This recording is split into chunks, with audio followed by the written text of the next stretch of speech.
Welcome, friends. Daniel, on my journey to find love, and I thank you for joining me. And today's discussion is going to be about whether I'm going to be alone the rest of my life or not. Isn't that a great question that a lot of people who are divorced or single or recovering from a bad relationship often ask yourself that question, am I going to be alone the rest of my life? Well, I'm 58 years old. I have been divorced for almost 5 years now, and I was married for 25 years. And certainly, that would be a question that I would want to ask myself. Who wants a 58-year-old man to start over with?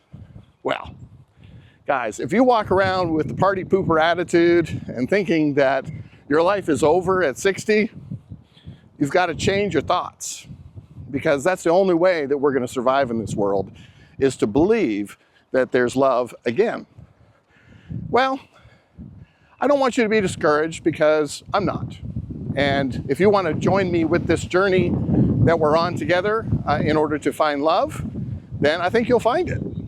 I think everyone can find love if they want it and desire it.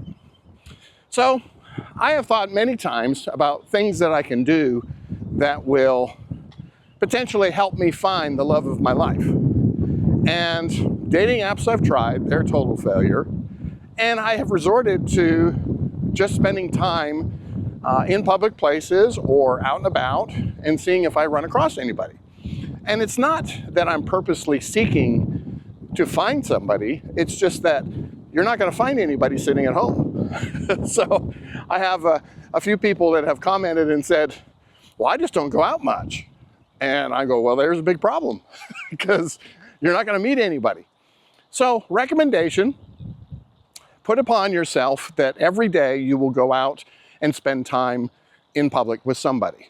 Whether it's greeting somebody at the grocery store, whether it's going to get a coffee somewhere, whether it's going to Target or wherever you go, that you're going to just greet each other with a smile and a hello and just begin those conversations. I think that's a great start to potentially opening up the conversation and feeling more confident about talking to strangers. Because when we are separated from the person that supposedly loved us forever and ever, we didn't have to have those conversations. So we became very comfortable with them, and that's all that mattered. But now that that person's gone, now you're having to start talking to strangers again. And that can be kind of scary. But please don't be discouraged.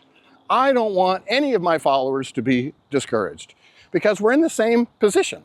We're divorced, or we're separated, or we're broken up from a relationship we were in, and we thought that that was going to be the end of all ends, the one that lasted forever.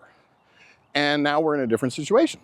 So the best thing to do at that point is to adapt. It's to accept our situation for what it is, and now make a change to do something different. Now the question is, am I going to be alone? Maybe for a little while. What I would suggest is doing what I did back last year sometime, is I went on a singles cruise. Now, single meaning I went on a cruise by myself. And I found it the most refreshing and fun thing to do, because I went with Norwegian Cruise Lines just for a few days, and they have programs that are meant for single travelers. And we got together with 30 or some odd people. And here's the thing, some of them were married. They were just traveling single.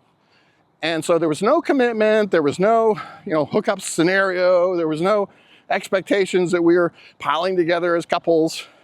It was just having fun.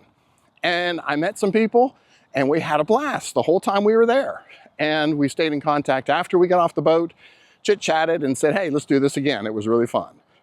So, great opportunity to meet people. I had a blast. I got to see a beautiful place that I would never have gone normally. And it was just a wonderful situation. So I think you have to look at opportunities like that as a way to branch out of your comfort zone and do things with the intentions that everything would be wonderful and fun. And it was.